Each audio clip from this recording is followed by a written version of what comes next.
ప్రభుత్వ పాలిటెక్నిక్ కళాశాలను ప్రైవేటీకరించేందుకు ప్రభుత్వం యత్నిస్తుందని ఏబీవీపీ రాష్ట్ర హాస్టల్ కన్వీనర్ గంగాప్రసాద్ ఆరోపించారు. మంగళవారం ఆదిలాబాద్ సంజయ్ గాంధీ ప్రభుత్వ పాలిటెక్నిక్ కళాశాల ఎదుట ఏబీవీపీ ఆధ్వర్యంలో విద్యార్థులతో కలిసి ధర్నా చేపట్టారు. ఈ నిర్ణయాన్ని వెనక్కి తీసుకోవాలని డిమాండ్ చేశారు.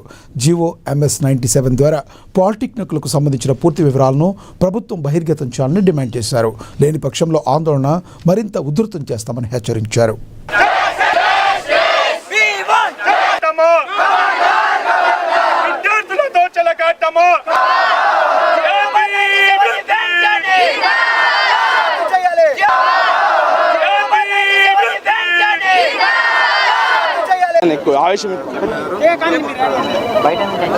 నేడు రాష్ట్ర ప్రభుత్వం జియో నంబర్ 97 అని తెచ్చి ఏదైతే ప్రభుత్వం యొక్క పాలిటెక్నిక్ కాలేజీలు కానీ డిప్లొమా కోర్సుకు సంబంధించిన కానీ అవి ప్రైవేటీకరణ చేసి ఏదైతే రాష్ట్ర ప్రభుత్వంలో గవర్నమెంట్ పాలిటెక్నిక్లో చదువుకున్న విద్యార్థుల యొక్క భవిష్యత్తుని రోడ్డు పైన తీసుకెళ్ళడానికి వీడు ప్రైవేటీకరణ చేసి ప్రైవేట్ విద్యా సంస్థల కుమ్ము కాసినటువంటి రాష్ట్ర ప్రభుత్వానికి ఒకటే ప్రశ్నిస్తున్నాం.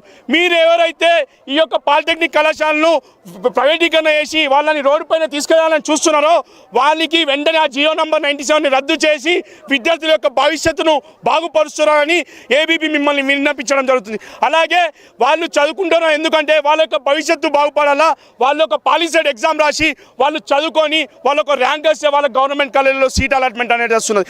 అటువంటి గవర్నమెంట్ విద్యార్థులు పేద ధనిక మధ్యతరగతి విద్యార్థులు వాళ్ళ యొక్క తల్లిదండ్రులు నా కొడుకు బాగుండాలి, నా కూతురు బాగుండాలని వాళ్ళు చెప్పుకుంటే వాళ్ళు ఇక్కడ గవర్నమెంట్లలో ఎక్కడో హాస్టల్లో ఉండి చదువుకుంటే వాళ్ళ యొక్క విద్యను వ్యవస్థగా రోడ్డు పైన పారిదోలడం ఇది ఎంతవరకు సమంజసమని మిమ్మల్ని ఏబీపీ డిమాండ్ చేయడం జరుగుతుంది. లేని ఏడల ఈ ఏబీపీ మిమ్మల్ని ఒకటే విన్నపించడం జరుగుతుంది. ఏదైతే జియో నంబర్ 97ను వెంటనే వెనక్కి తీసుకొని విద్యార్థులకు న్యాయం చేయాలని ఏబీపీ మిమ్మల్ని విన్నపించడం జరుగుతుంది. లేని ఏడల రాబోయే రోజులలో ఏబీపీ దేనికైనా సిద్ధమని మిమ్మల్ని ప్రశ్నించడం అలాగే గొంతు